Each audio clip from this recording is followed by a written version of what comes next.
Good evening, good morning, good day, wherever you are, whatever time you get this recording. My name is Sipho Ngobo, the pastor of Dobsonville East SDA Church, the district director of Greater Soweto.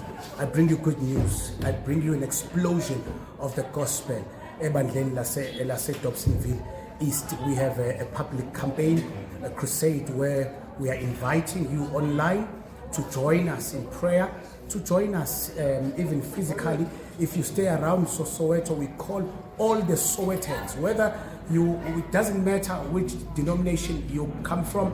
I want to promise you this, the gospel shall be preached in this area up until the 27th of September. We started on Sunday, on the 13th. Already this is our third night. The Lord has been a blessing. The Lord is coming down on us mightily, and we don't want you not to receive such a blessing that God is doing. The gospel is being preached, that the sick are healed, and God is opening opportunities. God is descending upon us in a mighty way. Beat me there. We're starting at 6 o'clock. We end just before 8 o'clock. I invite you all. Be with us, and surely you shall be blessed. See you there. Amen.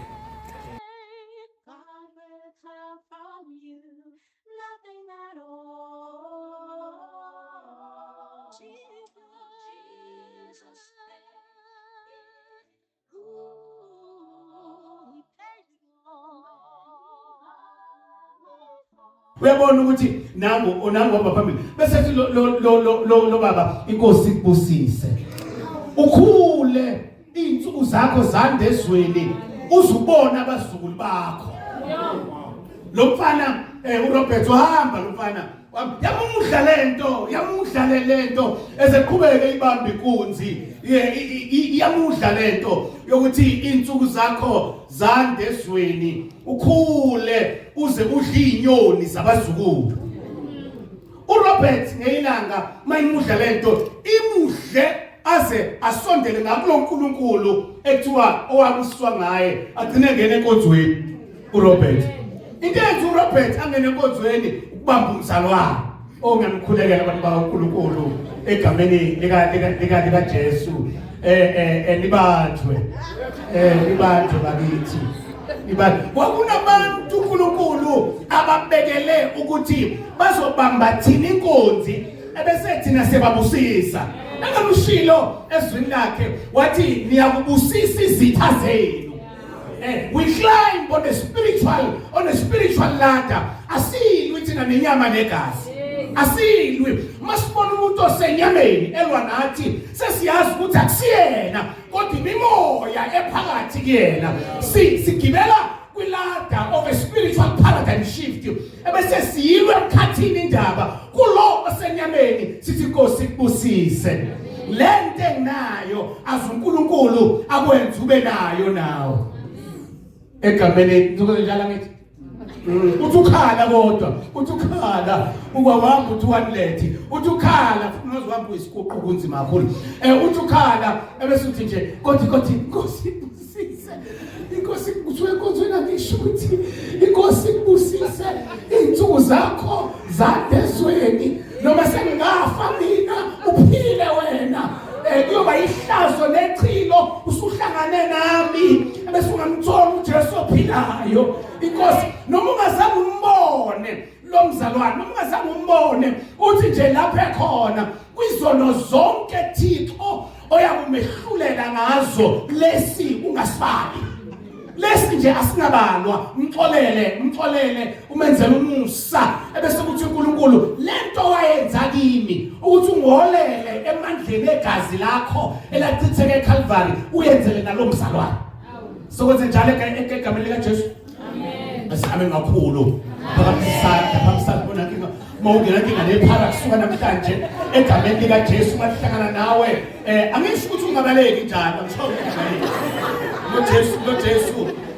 no Jesu balekosha manje bambuza ukuthi kambe uthe wena uyindodana kabani wathi indodana kakhulu bathi mana kanjalo abathi abenza leli hlazo olenzayo sibenza nje bathi bephakama namatshe layibalekile umfana kaThixo yaphela endaweni yaphela endawo ungasho ukuthi ngathi mina ima angishongo ukuthi ima ngoba no Jesu waphele endaweni wenyamalala Peter bamthola esesentabeni ehleli phekweje balendile hawu Jesu bagcine bexosha manje sathi yaphakama usekho bathi phela mina ngigaze lokuzofela entabeni yaseCalvary angizela kuzoshaya manje uyalazi itshe wena Peter uyalazi itshe uzoshaya la ithi mina ngazela mina ukuzolenga entabeni yaseCalvary. It is very important to know the will of God ngokuphila kwakho la emhlabeni egameni lika Jesu Kristu wase Nazareth. Akunithanda kakhulu. Amen.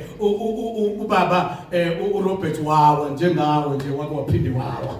Awuwi egameni lika Ola siyabonga ukuthi usukhona. Egameni wawa lo baba wawa esemusha wahamba neindlela zomhlaba futhi.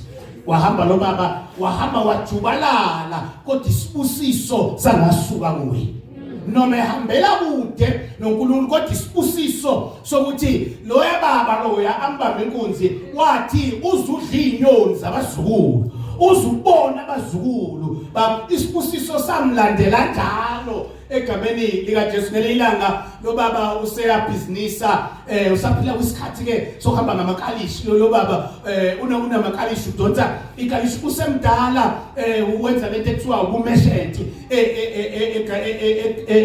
egameni lika Jesu manje inqola ihamba kancane nangu mama eceleni komgwaqo uyacula umama uyadayisa lana umama njengoba edayisa uyacula lo mama uyacula lo mama ucula ingoma uyacula lo mama uthi woza mthombo wesibusiso wenawo uduniswa imifula eyomusa ifane lubumokwa ngifundi sukuhlonipha umusa wakho kimi eyami ziyoyope ngothando lwakho kimi lami kalishi mama uyacula lama ikalishi la join ingoma lo mama ayiculayo le ngoma lo baba uyayazi le ngoma lo baba ngesikhathi engene ebandleni lobuKristu uye owabhala le ngoma ekhumbula leyade yashiwo kuyena yokuthi inkosi izibusise udle ifa labazulu bakho uthi lo baba mema uthi man but I wrote this song yini lengenze ngahambela kude nale fountain yezibusiso zikaNkulunkulu kube sojoyina lo mama oculayo lo mama uma engena lo baba eba iduet becula lo mama utsha ukuthi omunye umKristu ngoba kumecula uyakhala wehla inyembezi ukhalela iminyaka ayihambile emhlabeni ngaphandle kukaNkulunkulu lo baba ubonga isikhathi la khona uJehova bemuhle kuyena from ukubamba inkunzi uJehova wamlanda wamfaka enkonzweni waphinde wawa futhi lo baba ubonga isandla sikaNkulunkulu esimlonde yonke iminyaka angiyazi iminyaka mingako uhamba kuleli hlabathi udla zonke izinto ezidliwayo ngoba yonke into ekanyakaza wena uyayishwabadela uphuza zonke izinto eziphuzwayo uphila impilo ngokuthanda kwakho kodwa uNkulunkulu wamuhle kuwe bafa abanye kuwe very better ekukholweni uNkulunkulu wathi not wena for all this time egameni lika Jesu waseNazaretha amen Ozamthobo wesibusiso wenawo uduniswa imifula eyomusa efane lubumokwa sifundiswa ukuhlonipha umusa wakho kimi eyami inhliziyo yophe ngothando lwakho kimi mina ngizozifunela eleje lokuphepha ngomusa wakho ngothembela ekufileni ekhaya wangingenisa emhlambeni owakhe embuzini ngasindiswa ngaloye gazi lakhe nginecala elikhulu ngomusa owangipha vumeloko lunga Kristu ongebo isenamhla osinde ngesesebomini ngethoba phambi kwakho nanzi inhliziyo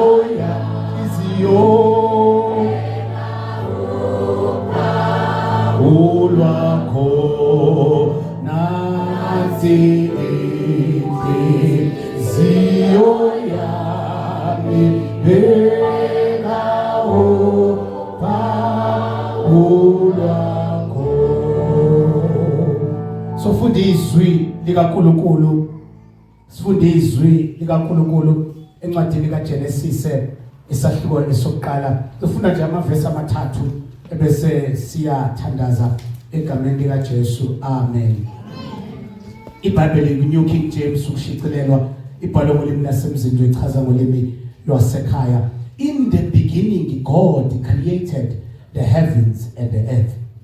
The earth was without form and void, and darkness was on the face of the deep, and the Spirit of God was hovering over the face of the waters.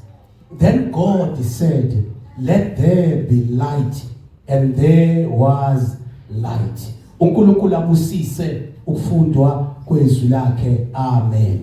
Asithandazeni. Baba wethu onamandla onke, egameni likaJesu waseNazaretha simemeza igama lakho ezintabeni uNkulunkulu othandekayo nasemathafeni asendaweni yaseDobsonville East. Babona amandla onke, siyabonga kuba uNkulunkulu bakho usihlelene ukuba kulo 2 weeks babona amandla onke every night size kule ndawo ukuzophakamisa nokudumisa igama lakho. Babona amandla onke kunezinto ezintsha ozokuzehlisa kule ndawo.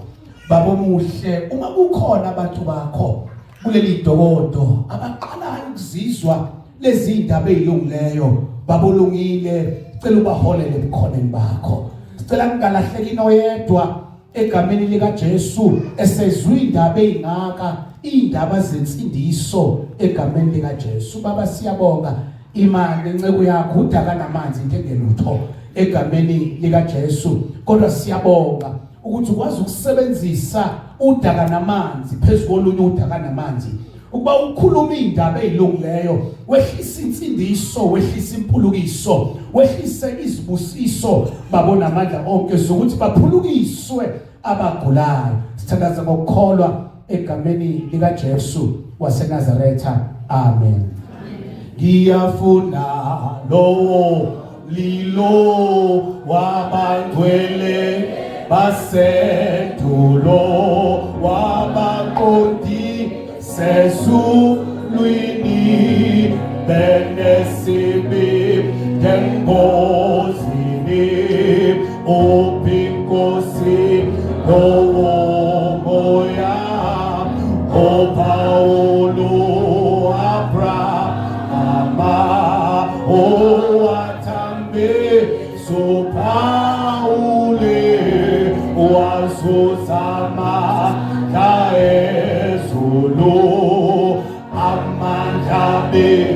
Uelia asabela inenamhla akazimle somosese utobewa bekezela Nkosi Nkonko naye dolo imbuthele umsawakho masiziphe isekuwe thela umoya wakho ngcwele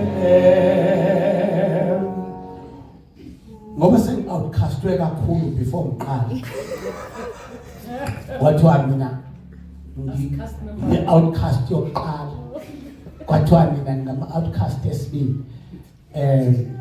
ngizocela ukuthi ngingamenzi u-outcast umoya awuvumi ngilahle namhlanje awuvumi neze let's do part 2 of yesterday last night let's do part 2 of a story told in 7 days then we'll go home we'll do outcast tomorrow okulawulwa amandla kaNkulunkulu egameni likaJesu amen nansi into uma uthi uyaqala ungena kuleli dokodo namhlanje nanti esikhuluma ngayo sokhuluma ngezwi likaNkulunkulu kuphela sikhuluma ngesonto asikhulumi ngomfundisi othize onamandla amakhulu okudlula abanye asikhulumi ngomprofeti sizokhuluma ngezwi likaNkulunkulu kuphela iBhayibheli uma ichaza kahle encwadini emangaphosisi uIsaya chapter number 40 verse number 8 wakhona iBhayibheli ithi imbali iyavuthuluka utshani uyabuna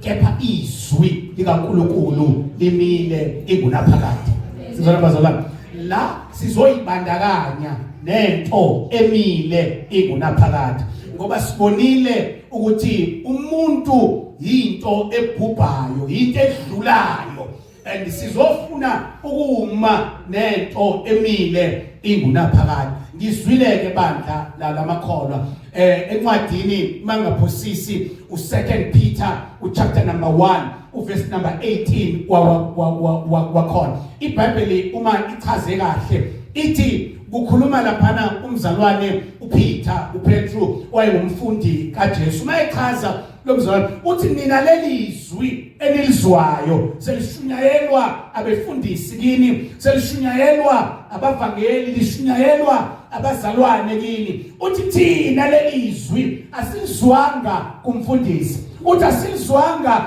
lishunyayelwa bandla thizeni uthi kodwa lelizwi salizwa thina sisentabeni sikanye naye from the horse's mouth uthi lento esintshela yona thina sizwe direct from the mouth of God from the divine one of Israel igama lakhe uJesu waseNazaretha uyingozi umzalwane ozwe izwi lishunyayelwe enkonzweni engazange laba into yakhe ukube ngathi ulizwe kuNkulunkulu egameni likaJesu waseNazaretha ake ngiyale for 30 seconds fushane sinomama gama lakhe uEva igama lithi Eva lesho ukuthi umpilo unompilo sinomama igama lakhe nguEva bandla lamakholwa incwadi ekaGenesis lo mama uhlangana nenyoka esihlahleni thizeni ekuthiwa abantu mabangadli kuso ngoba abantu bazoba sesimeni sokwazi okubi nokuhle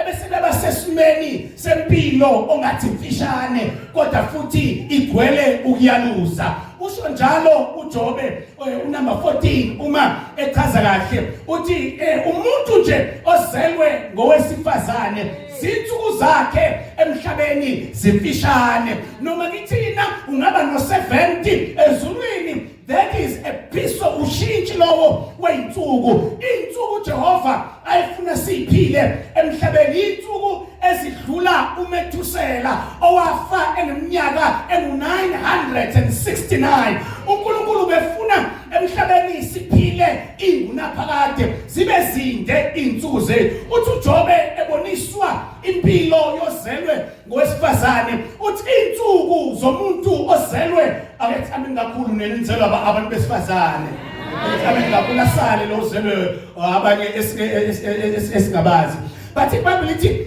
insuku zomuntu ozelwe ngowesifazane zimfishane zithi zimfishane ebese igwala ukuhlupheka egameni lika Jesu uyakwazi ukuhlupheka kwakho ngeke silokhu sikubalisela ukuthi kwenzakalani empilweni yakho uma lombhali echaza leinsuku ezizelwe ngomuntu wesifazane uma echaza uPeter ngale echazela ibandla lika nkulunkulu uthi lelizwi thina salizwa livela emlonyeni kaNkulunkulu in the person of the Christ nangu lo mama encwadini kaGenesis unumber 3 uhlangana nenyoka inyoka iyambuza ayibingelele nokubingelela yazi usathana ngendlela angcole ngayo nawu ukumbona mefika kwakho efika kwena akabingeleli he doesn't have time uzozumbambe uma lokho ebingelela umina uyabuza ukuthi ushilo yini uJehova ukuthi ningadli la esikuningi ukuthi lo mama athi hello ake siqale ngohello oqala before sifike into eyishuwo uJehova asiqale ngokubingelelana who are you uvelaphi nami ngivelaphi ugano ubani mina ngigane nangu lo baba lo usangale kwentaba iBhayibheli lithi uEva zangayinaka yonke lo waphendulana nenyoka egameni lika Jesu uthi let me school you uJehova kashongo njalo ngoba inyoka ithi ushilo yini ukuthi uNkulunkulu ningadli kuyo yonke imithi usathane uzama ukuba neconversation phakathi kwakhe nalo mama uyazi ukuthi uJehova utheni usathane kodwa ngoba efuna ukuthi ngifuna ngiphendule ngoba kumele wangiphendula ngila ngizombamba khona uma esengiphendulile sophinde sikhulume ezisikhathi sethu siqhubeka siza kulama night esikole na into engifuna uyibambe makuza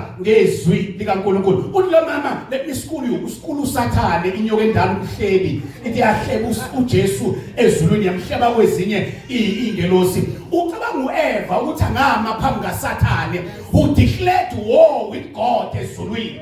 Let me tell you clean this evening you cannot stand with the devil. Ngeke bazalwane uyowehlula 10-0. The man declared war with God ezulwini uyini wena neyinsuku ezimfishane ezigcwele ukuhlupheka notwayi ufuna ukuma noSathane owaxoshwe ezulwini owathi Jesu faka amagloves akho nami ngifaka wami sibone ukuthi ubani omdala qhuthe manini kwami ingelosi ngapha eseyibanjwe uyena kwame kaJehova ngapha wathi ake siwehlulwa ezulwini now usanda ukuzalwa futhi wena usanda ukuzalwa nje uzalwa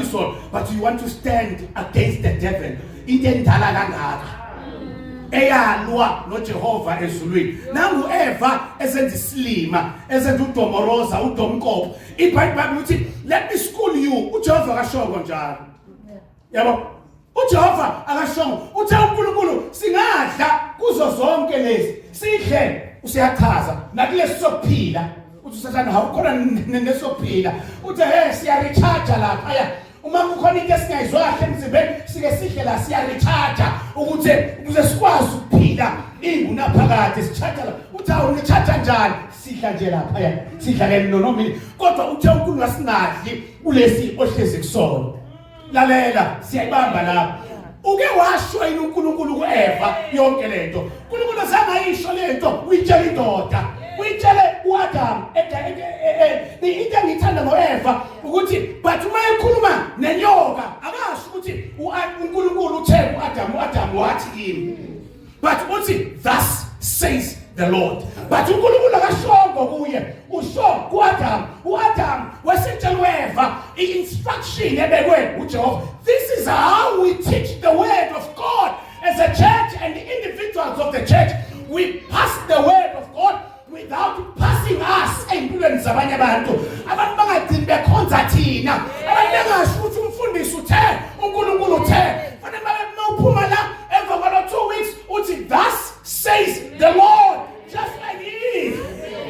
uNkulunkulu akashongo kuEva bathi mayiqeda ukumdala ithi uAdam wambuka noAdam wabuka uEva base wasethu uAdam thambo lamathambo wami nyama yenyama yami awu mntakwethu amazinyo akho ngathi uthotho sengathi umbila amazinyo akho uNkulunkulu wasethi wo sengicumana kakhulu uzokwenza kamademeshe sengicumana kakhulu probably wabe sebashadisa ithi wamisa endodeni ngoba izwi likaNkulunkulu nobuNkulunkulu bonke babukulo baba uNkulunkulu wayemethemba ukuthi uzothi umedlulisa ubuNkulunkulu bakhe edlulisa nezwi liya kuEva angadlulisa uAdam kodwa adlulisa izwi. Separate yourself from the word of God. Let our churches separate themselves from the word of God. We don't want traditional churches, but we want churches that says thus says the Lord kuphela. Uthike nomzalwane incwadi u2 Peter chapter number 1 verse number 18 uthi salizwa thina leliswi sisentabeni sikanye naye uthi nina nenza kahle uligcina leliswi thina esalizwa esesinishumeza lona nenza kahle ukuligcina leliswi ngoba leliswi linjengesibane esikhanyayo endaweni emnyama le ndawo ehlezi kuyona lomhlaba esiwona umnyama lomhlaba awudingi uEscom egameni likaJesu lomhlaba awudingi ikhandlela lomhlaba awudingi iglobe lomhlaba udinga izwi likaNkulunkulu namhlanje ebusuku enenza kahle ukuligcina linjengesibane esikhanyayo endaweni emnyama qhubeke uPeter athi liyokhanyisa lelizwi njengekhwezi elikhanyayo kuze kuse eksene egameni likaJesu kuyosa nini when Jesus comes again. Ithi iBhayibheli encwadini kaMatthew chapter number 24 uverse number 31 noma uverse number 29 ya verse number 31 ithi masinyane emva kosizo olukhulu kuyabonakala isibonakaliso sendodana yomuntu emafini ithi iza namandla nenkazimulo ithi ngalelo langa ilanga liyokhanya inyanga iyofiphazwa inkanyezi ziyowaphansi egameni likaJesu. Angikhulumi ngoJesu kuya ngomhla 23 September mina ngizwile nina ukuthi sesenthe uJesu uyabuya ngomhla 23 nangu ngobo lesibili nanka amehla akakumbobo nangu uthi nyamkhona ubami nina mkhulu ngabi nina mama Christina yazi niyaxa ngathi ngithatha ngeniphosolwane ngoba uJesu uthi ngokuba usuku nehora lazi ubaba olazi bese kuqhamuke wena udaka namanzi futhi uJesu uthola ngomhla 23 December siyakhala ngolesibili hayi khulekani ngolesibili ngicela sibe la sonke ngolesibili sizojabula ukuthi asihambanga we are here and akekho onyamalele. There is no secret rapture. Ngolesibili sonke sobe sila ihlobo sonke sobe sila sidla uphuthuma la emhlabeni sobe sila sonke ngeke phela uthi lo mbhali lesibani esikhanyayo kumele usikhanyise lesibani izwi likaNkulunkulu uthi kumele sikhanye enhlizweni yakho ngoba inhliziyo yakho imnyama igcwele ukuthakatha amaxoxo noxhamu igcwele inzondo nolaka inhliziyo yakho igcwele ukuthakatha nokufeba inhliziyo yakho igcwele yonke lento yasezweni ozazalelwe uthi lo mbhali lelizwi enze isiqiniseko kumele likhanyise enhlizweni yakho endaweni emnyama kuze kuse ekseni kuyosa nini kuyosa ngamhla qala ilanga langakhanya inyanga yafiphazwa inkanyezi zawa phansi kwabamnyama umhlaba wonke yonke ikhona lomhlaba ithi emva kwalobo umnyama ithi kuyobe sekuqhamuka ukukhanya kwenkazimulo kube njengekhwezi elikhanyayo kuyoba ngathi intathakusa umhlaba wonke lo esiwona ithi iBhayibheli kuyobe sekubonakala isibonakaliso sokuthi kuyobonakala uJesu eqhamuka isibhakabhaka nedoti iyashela imhlophe isambulo chapter number 11 iBhayibheli ithi kuyobe sekuqhamuka ingonyama kaJuda idoti yashi elimhlophe igqoke ingubo ezimhlophe ibophe isifoce sesazi isifoce yakithi i-Ford ibophe ibhande legolide ithi la ethangeni kuyobe kubhalwa ukuthi inkosi yamakhosi iyobe iphethe induku yethusi eyobusa ngayo hayi uIsrayeli eyobusa ngayo izizwe zonke zomhlaba ngisho amandiya eIndia ngaphansi kokubusa kwalo Jesu Kristu eSri Lanka noma bangakhonza inkomo namhlanje but Jesus is coming again ngisho eChina bangakhonza uBuddha lona sesikhulu but they need Jesus egameni lika Jesu ngoba lo Jesu mayehle sibhakabhakeni ithi iBhayibheli uzobephethe intonga yethusi he will govern he will rule all the nations under his authority egameni lika Jesu. We have a duty as Christians to preach this gospel emhlabeni wonke. That is why uJesu ekulandile wakuletha la for you to receive this gospel and take it to your families and take it in all the corners of Dobsonville, in all the corners of Soweto, so no one will have an excuse when Jesus comes again. Athi mina ngizwanga. That is why we appreciate even our online audience.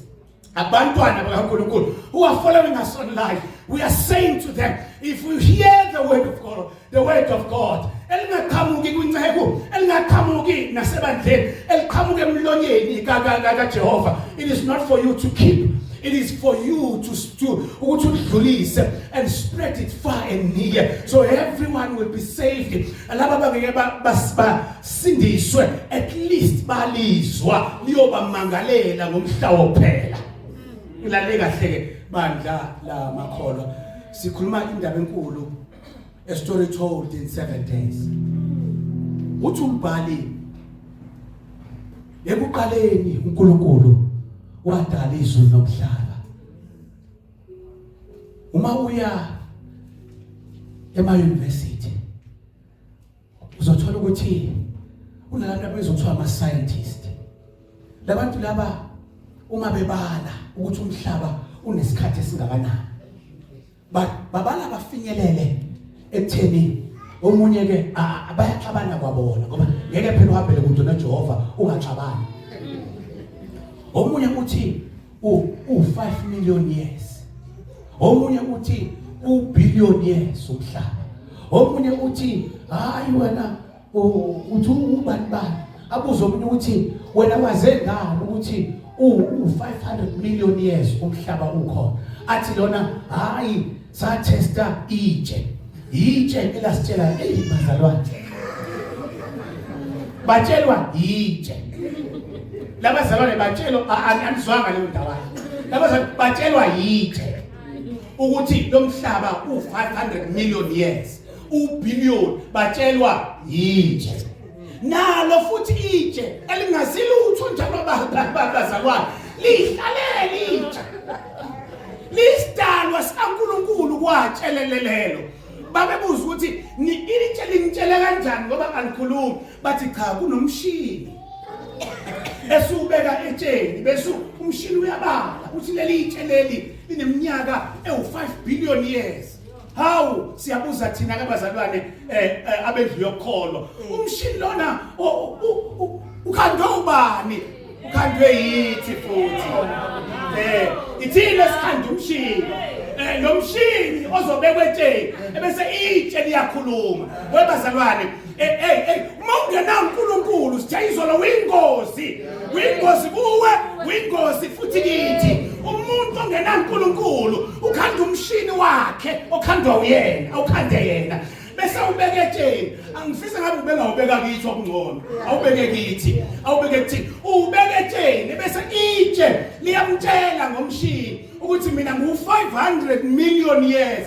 Bese yamefundisa umhlaba wonke ukuthi hayibo mina naba umhlaba wabakhona ngo500 million years. Lalela incwadi yamaHebrews number 11 verse number 3 wakhona uthi umbhali uma echaza ngezwi likaNkulunkulu lo mhlaba esikwona uNkulunkulu wawudala egameni lika Jesu. Awudalwanga umshini. Awukwazi ukuya emshinini bese uya etsheni, uya kumnikazi womhlaba awudala. Bangisiso uNkulunkulu uthi ngokukholwa nomhlaba esikwona wadalwa izandla zikaNkulunkulu, wawumisa ngezwi lakhe. Incwadi amaHubo unumber 24 uverse 1 wakhona ibathi umhlaba ungokaJehova nokugcwala kwawo, izwe nabakhile kulo, wena ungokaJehova.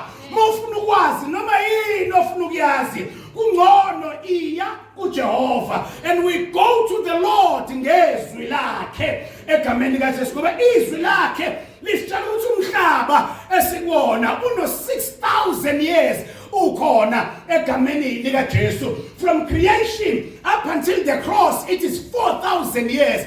From the cross up until today it is 2,000 years umhlaba ukho, which means umhlaba lo esikwona odalwe uJehova uneminyaka ebalelwa ku 6,000 years. But uma uzoya ematsheni, amatshe azokutshela izinto othanda ukuzizwa ngemshini ekhandwe uwe futhi wena oyicontrolayo, which means you have become a god to the machine, and the machine is also becoming a god to you, a god to God. Idomoroza umshini uyadomoroza, udomorozwa wena na uyidomoroza sakini. iBhayibheli ithi ekuqaleni uNkulunkulu wadala izulu nomhlaba. Bese iBhayibheli ithi umhlaba lo ngesikhathi uNkulunkulu edala kwangubumnyama phezulu kodwa. Ithi kwakuyihlane elingenalutho, kepha umoya kaNkulunkulu wehla wenyuka phezulu kwamnizule izulu causative. Nizule adversative conjunction. Possession, authority. Angithi ukuthi noma kumnyama but uNkulunkulu possesses okwakhe endaweni emnyama. Noma kungabe lutho ngenxa ukuthi akunaNkulunkulu, kodwa uNkulunkulu still has authority over khona ngoba okwakhe egameni likaJesu waseNazareth. iBhayibheli mayichaza ithi emva kuba umoya kaNkulunkulu wehla wenyuka phezulu kwamanzi, ithi wabe sesho ngezwi lakhe kuverse number 3 wathi let there be light. Ithi iBhayibheli kwakhanya emhlabeni, kukhanya ngezwi lakhe. Zange athi shabara ndela shabara basenka badazi machine gondo filos akhanye, but washo ngezwi lakhe wathi let there be light, and there was light. Lomhlaba esikwona uJehova wawudala ngeinsuku ezisithupha ezu6 egameni likaJesu waseNazareth. All the beauty that you see la emhlabeni uNkulunkulu wadala ngeinsuku ezisithupha ezu6 egameni likaJesu. Ngosuku lokuqala, a story told in 7 days. Ngosuku lokuqala uNkulunkulu wadala usuku lokuqala egameni likaJesu. Uma ethi let there be light, he is creating the first day, the pattern ezolandelwa usuku lesibili kuze kuyoshaya usuku lwesikhombisa egameni likaJesu. You will notice ukuthi uNkulunkulu mayethe let there be light, ithi iBhayibheli ukhanya kwaba khona endaweni emnyama, ukhanya kwaxosha ubumnyama. Njengasempilweni yakho, when you bring about the light of God, which is Jesus himself, kubaleka yonke into emnyama egameni likaJesu waseNazaretha. Ithi iBhayibheli wabe sehlukanisa ubumnyama kanye nokukhanya, wabiza ubumnyama ngokuthi ubusuku, wabiza ukukhanya ngokuthi imini. Lalela Phakathi wabona ukuthi kuhle. Ithi wabona ukuthi kuhle. Wabona uNkulunkulu ukuthi kuhle ukuthi into emnyama ingahlangani nento ekhanyayo.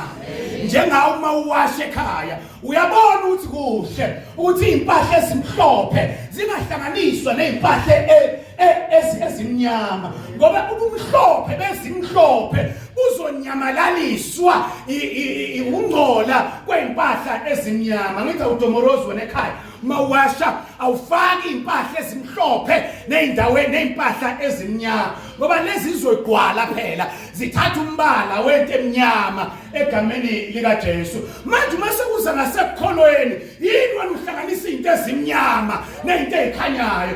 Kodwa uma uwasha uyazi wena nezimhlophe ayihlangane. Namhlanje go home with the same spirit sokwenziwa shingi. Separate yourself from izinto ezimnyama.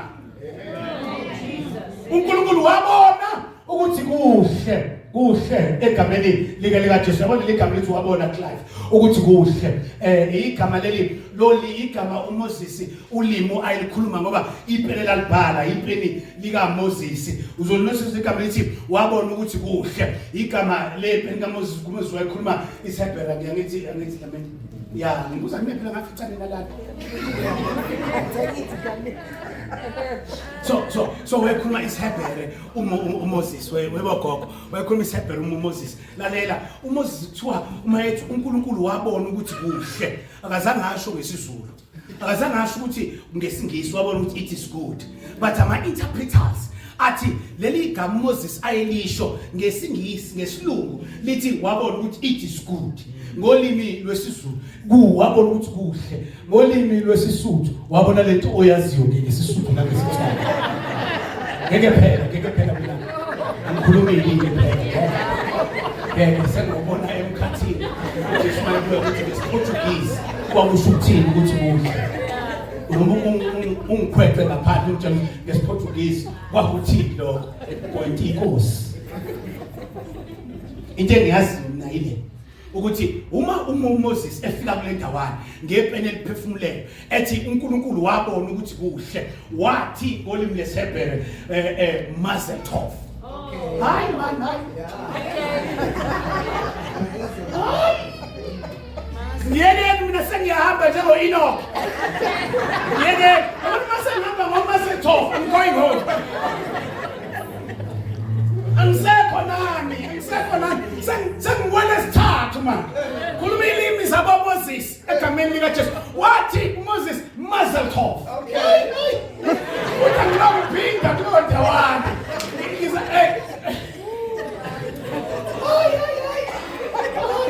Nisiphandela online ibambeni lento balani lapho mangithi mazel tov nithi amen. Amen. Sengiyahamba mina ngifuna ukuhlala la kunenkani enkulu khona. Sengifuna ukuhlala la khona inswele ingekho khona. Sengifuna ukuhlala la khona imigwaqo yakhona ayinama potholes. Sengifuna ukuhlala la khona imigwaqo yakhona igolide. Sengifuna ukunyukela ngenhla egameni lika Jesu. La khona isifo asikho. La khona kunamaqhabu ngomuthi ethi uma udle kuwona laphela yonke into ekeba khona emzimbeni wakho. La khona iBhayibheli uma ingicazela kahle ithi ubusuku abukho. Ithi nje mhleze kukhanya khona. Hayi base ngikuthiwa uhamba uyolana ngobusuku khathele. Futhi angiyazi lento. Kodwa lalela ithi nxa ibonakaliswa yena thina siyofana naye. Njengamanje akakabonakaliswa esiyabayikho. Kodwa nxa ibonakaliswa yena siyofana. Lalela mazel tov. Akusho mina Moses. Mazel tov. Leli igama lithi mazel tov lithi the best is yet to come. Uma uyitshela ukuthi yinhle lento yokuhlukana kokukhanya nobumnyama, linda day number 2 and see the power of this God. On day number 2 the best is yet to come. On day number 2 yeza lento yakhuluma namanzi. Man yakhuluma namanzi le yathi manzi nyuka manzi amanye akasale phansi amanye akashone ngale komkha amanzi angagoloza ugolo akagoloza umuntu egameni uhlulwa amanzi akanawo amadlebe kodwa amanzi alalela. Ithi same time alalela izwi amanzi amanye asala phansi kwenzela impopho mebheke phezulu. Ithi amanye amanzi asala phansi amanye anyuka ashona ngale wayedalana uNkulunkulu. Ithi iBhayibheli wayedala lento ebizwa ifirmament umkhathi, the expanse of the heavens egameni lika Jesu. Uma unyuka ngomkhumbi mkhathu ushona phezulu ngale kwamafu lamanzi awuwaboni. Nathi sazi uJehova ukuthi wawashonisapi ngale komkhathi into esiyaziyo thina lithi izwi aya ngale komkhathi. Mawusibuza nathi asazi awulinto uJesu abuyobuza yena emkhathini. Ngeke phela losiphendulana nawe thina lana. Oqala nathi lento siyayihabula nathi. Wena habula lokho esambulelwe khona. Incwadi kaDeuteronomy number 29 isahluko the Bible says okwambuliwe kwambulelwe nina nabantwana benu ngoba imfihlakalo esikaJehova lamanzi ashona ngalelo mkhathi ayimfihlakalo kaJehova sikuthatha ngokukholwa lokho masibuza into esingazazi lapho nathi kunemibuzo esinayo esilinde inqola yegolide mase siphakathi kusekuculwa laphana sekuculwa so how now at life you made it now uthi how nangathi ushumela inothethe kanjani you made it so siqhawulana siqhala ugogo wakhe akekho wayithakatha you made it you made it siya no bese ngithi oh man amangane ngabo made it kumbe ufuna ukuyibuza lo baba ufuna ukubuza lo baba ufuna ukubuza lo baba omancane weJesu omancane ngekhwetha excuse me manje lapha ngesikhathi ngino 14 manje umasu uvuma kulala ubaba ke wena ke unamandla okuvimba inhlamvu yesibhamu unamandla engayihlupheka weJesu engayihlupheka sekulele lo baba wawuthi wenzana awungichazela wawuthi wenzana after 5 years esihambile wawusuvuma kwalala nomama ngino 17 manje wawuthi wenzani lapho awuchazele mina so besibuza imibuzo enjalo ungabe ubuzana nathi sengikwenzela example wena enza isiqiniseko tonight ukuthi enqoleni yegolide khona la kuyobuzwa khona imibuzo lalela ithi iBhayibheli namhla esichazela uJesu lembuzo esobe sinayo siyobe sithi hayi Jesu wenza kahle hayi kanti wakati wawufuna kube njalo hayi mangase ngibuyele emhlabeni siwashibuyele emuva nginamandla bengizathi uphindele yanto uvuma labe lo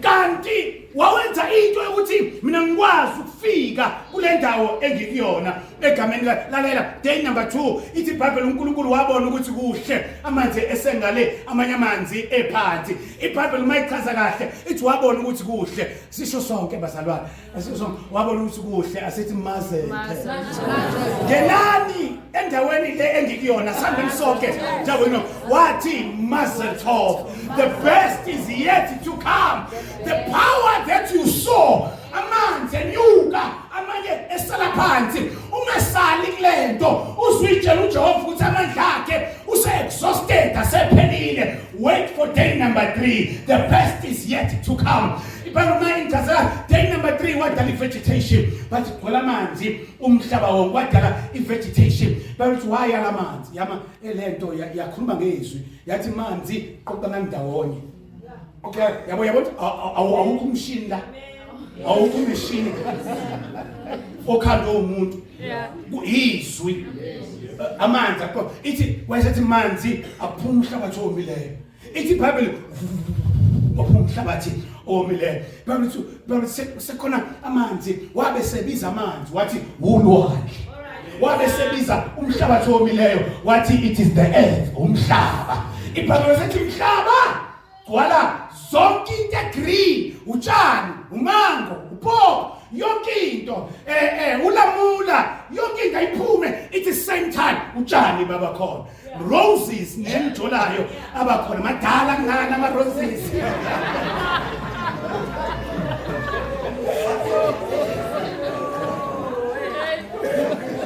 ukudla uNkulunkulu wakudala ngo day number 3 kudala ukudla kunawe that is why uJehova ethi ningabi izidla kudla ama gluttons of food ukudla kudala kunakuzonumbulana ukudla lento yama rice awu10 ngoDecember ame ngodongo kuzonumbulana ukudla udla kudala kunani day number 3 bathi wabona ukuthi uNkulunkulu kuhle asisho sonke the best is yet to come ubona ukudla musudla uqede thani wena but the best is yet to come ubona imali ngena ku bank account uyibona ungayidli yonke thani the best is yet to come ubona indlu ubona ingane kukuhle nenkosikazi yahlonipha nendoda ijoli ibuya nemali yonke mawubuka istatement ubuka ipayslip kuyahlangana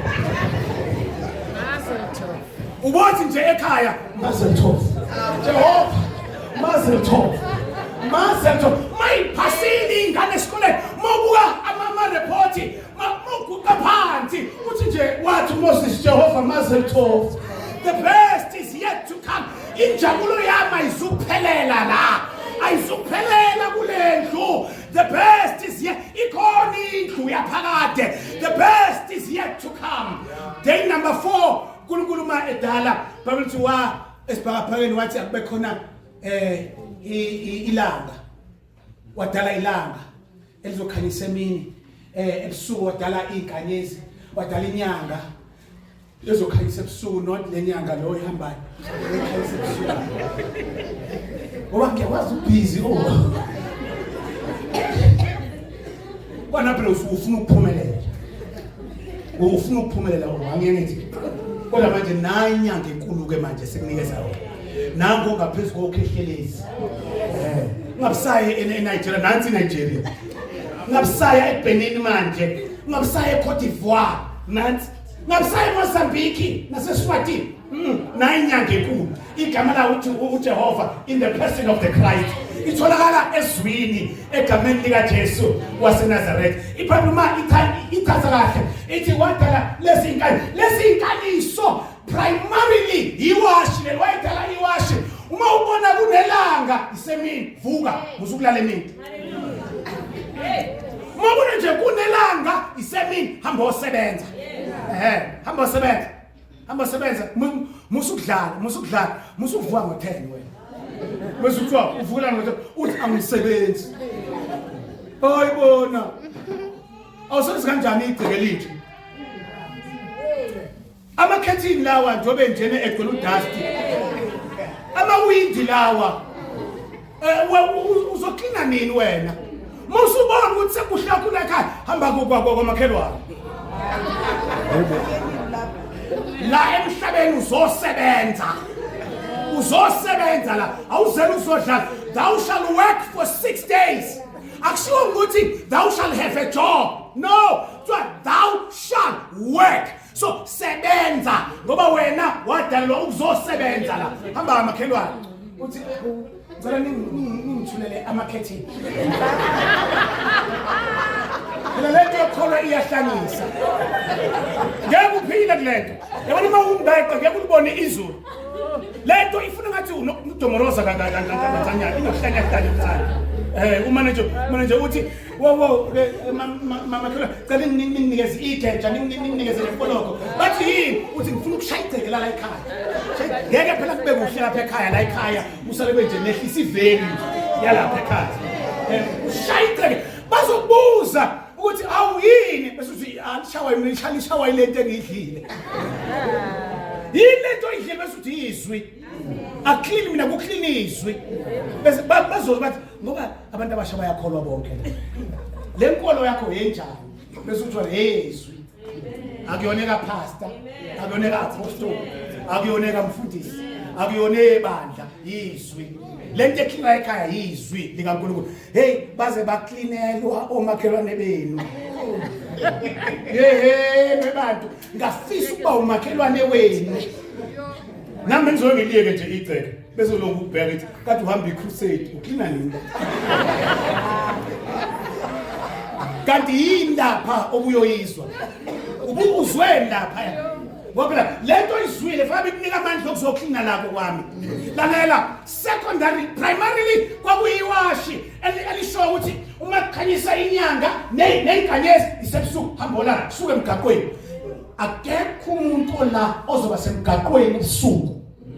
Ngoba uma kusebusuku kumele kuyolala. Ongekho osemgwaqeni ebusuku wehla ebhasini noma etaxini uye ekhaya. Uma umbone hamba ebusuku uya emsebenzini. Hayi kaze ngajabula manje kuzoba empty emgaqweni. Kuzoba empty. So besambe ngokuthula nathi. Singosicashela nathi, cashela nawe la. Cashela no, once wahlwa nje hamba ekhaya. Bayokugwaza izinqa abahlangana. Ebese uthi asizokhuleka. Sikubuza ukuthi ufuna ebusuku uthi bengishaya iround. Nothi mhlola. Lithe izwi mangisebusuku hamba ekhaya. Sila webandla lamakholwa ngoba sabamba lento ka day number 4 ukuthi uvuke emini ebusuku uyolala. Kwahlwa nje hamba ekhaya. Sasinda. Bagwazwa abantu ebusuku. Badutshulwa ebusuku. Mamuzi ubefuna uthi beklapha iround. Base bayamklapha ngomesi. Day number 4. Ibhayibheli uNkulunkulu wabona ukuthi kuhle asisho sonke. The best is yet to come. Day number 5. uNkulunkulu mayedala ibhayibheli waya emanzini. Wathi manzi wala sonke ilwane ikwazi ukubhukuda emanzini ngenhlobo zazo ezinkulu nezincane. It is same time ulwandle lagcwala zonke ilwane ezikwazi ukubhukuda emanzini. uNkulunkulu uma eqeda waya emoyeni wathi moya wala zonke ilwane enamaphiko ezikwazi ukudiza kwagcwala wona chicken dust kwagcwala wona cut into 8 pieces extra sauce lomene nehepu kwagcwala umaldi kwagcwala zonke ilwane. Ibhayibheli lithi sandiza zonke zagcwala isibhakabhaka awadalwa njalo wena. Indala lento kunawe. Indala ishikile ukunawe. uNkulunkulu wabona ukuthi kuhle lalela. uNkulunkulu khona lento isisho umdala wami esithi cleanliness is next to godliness. Ingakho usibona sinje.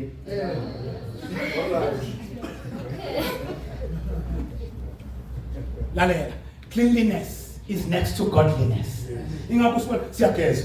Sigeza ngisho sivuka sigeza indawo. Uvuka ugeza usuzogeza nje nawe namanje.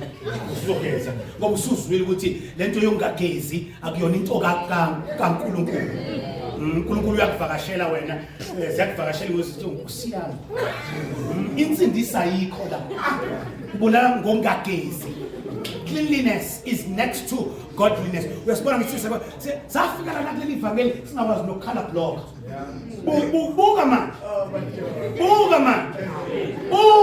Ngesabi ngathi kabe buka. Black to black.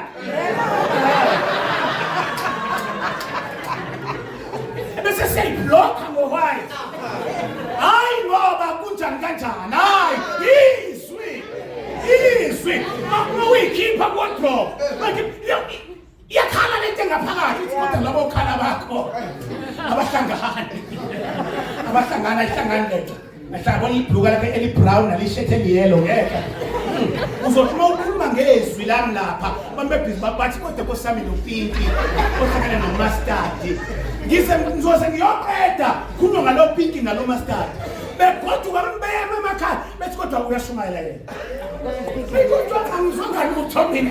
Bengithi oshwaki lo pink wakhe nalo mustard nezicathula ezimhlophe. Abayibabusi uyoshada yini? Salungiswa yini? Sondela. Uzofana nathi, uzosidlula futhi. Uzofana ivangeli lithi nje vuka sekuxubha wena. Hey. Lapho utshwangwa. Lalela. Ivangeli lifundisa kusembazana ukuthi musu kuvuka ekhaya uyohlala emgaqweni esitempokweni uyokhuluma indaba negawo. Epinki. Nakhona isabonakala. Uthi yayipinki. Hlala emgaqweni usulokuthi. Usulokuthi. Hey. Bayamsebenzini abantu wena uhleli negane emgaqweni uphefuza indaba. Ivangeli iyayiqeda lo. Uma uvuka nje ekseni ebazalwane lento evangeli inqaba nokuthi igawuni yekhishini. Yes manje. Lento evangeli ingozi kabi. Iyanqaba ithi ufunani ngepijana khishini. Fikephi. Kanjani ubekwa ukhuzwa ivangeli. Cleanliness is next to godliness. Hayi kanibamba. Yes. Ngoba usuzogeza kusasa ekseni. Amanzi aphela kamasipala. Bazogeza abantu. Uvuke uxubha amazinyo. Ngoba cleanliness is next to uzolishumayela kanjani ivangeli ungagezi. Kukhona nje abathi ngeke phela ngizophelelwa isithunzi.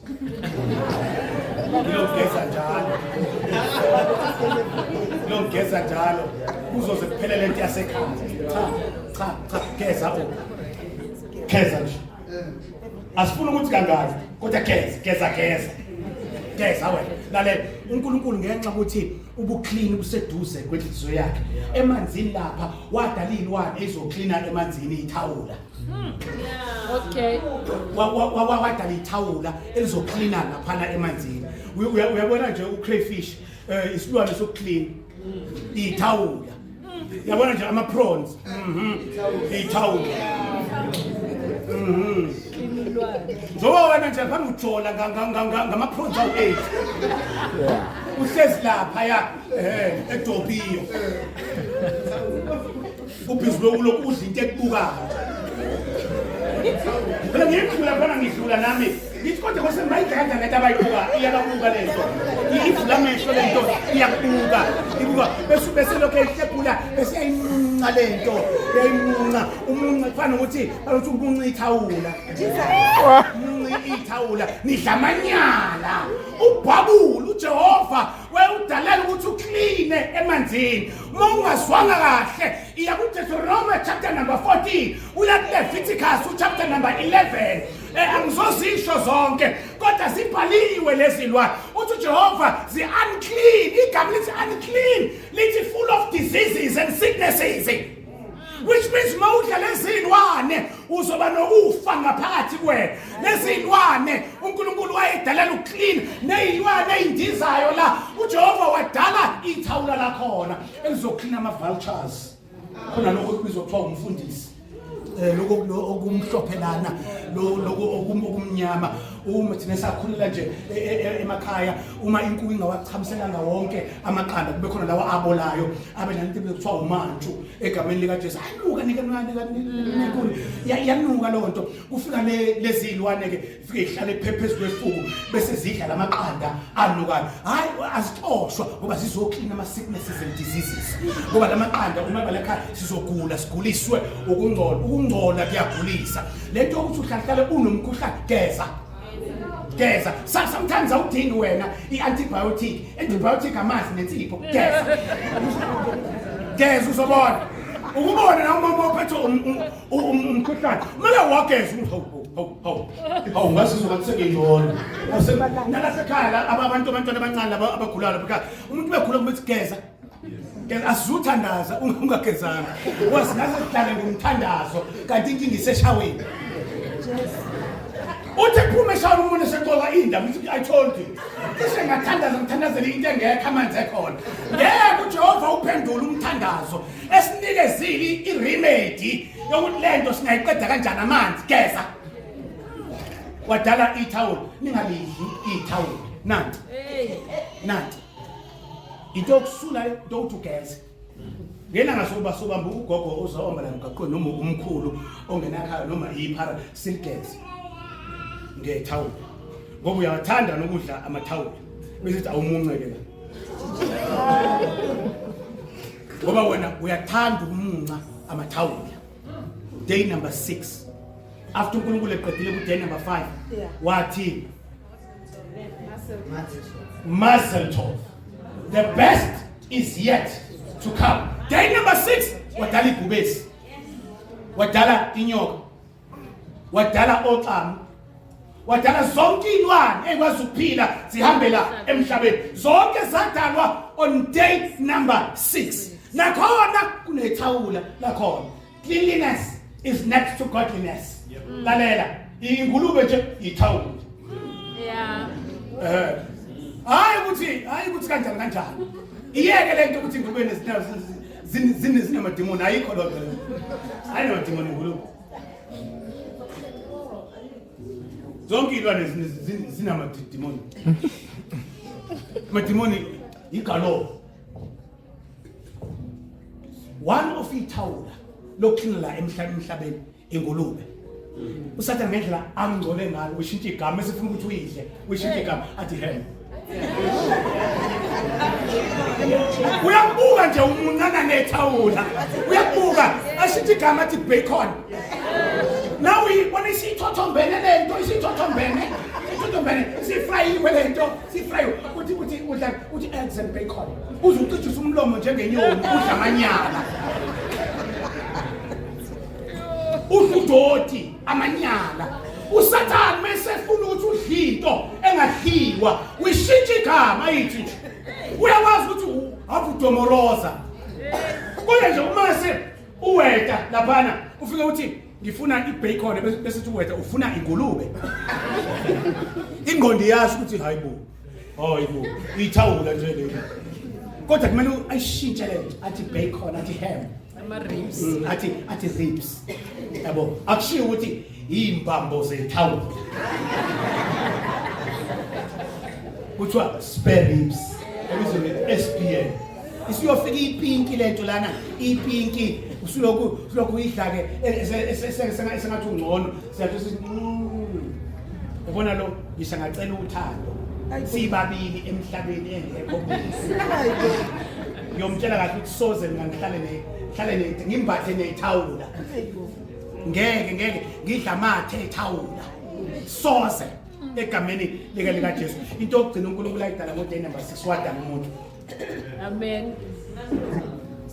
Uma eqeda ukudala umuntu soyibamba la kusasa uma eqeda ukudala umuntu wathi uNkulunkulu mazel tov the best is mina bengithi hlekamini the best umuntu nana bengithi izophela lento yokuthi mazel tov sekhona umuntu waqhubeka uJehova wathi umuntu is not the best indoda yakho is not the best your boyfriend is not the best never your wife is not the best the best is yet to come ngeke phela ingane zakho they are not the best is yet to come egameni likaJesu day number 7 sisazoyibamba kahle as iviki lihamba siyagoduka manje day number 7 kwasekuphelelisa ukudalwa kwezulu nomhlaba mase kuphelisiwe Jehova waphumula emsebenzini abenzileyo walibusisa walingweliswa usuku lwesikhombisa egameni likaJesu uma uqeda ufunda kuchapter 2 verse number 1 2 3 there is no way la khona umuzi uNkulunkulu ethi the best is yet to come. Nowhere, because on day number 7, the best has come. Amen. The best has come, and the best is Jehovah. The best is the Lord. The best is the one who created the heavens and the earth. There is nothing like more than the Lord. He is your best. When we accept Jesus as our Lord and Savior, we continue and say Mazel Tov. He is coming again. We shall see him face to face. But in no time, he is coming again. We shall meet him face to face. The best is yet to come. Are you here this evening?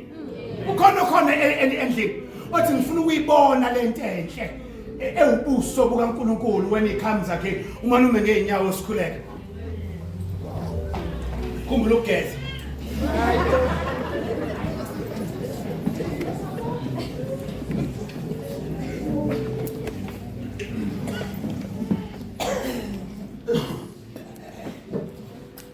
babona amandla onke dalwe izulu nehlabathi egameni likaJesu waseNazaretha. Baba siyabonga waxoxa indaba yokudalwa kwezulu nomhlaba wayishwakathela in 7 days. Baba siyabonga, we thought our children are the best that we could have ever received from you. We thought our jobs were the best thing babona amandla onke that we could have received from you. We thought the money in the bank is everything babona amandla onke.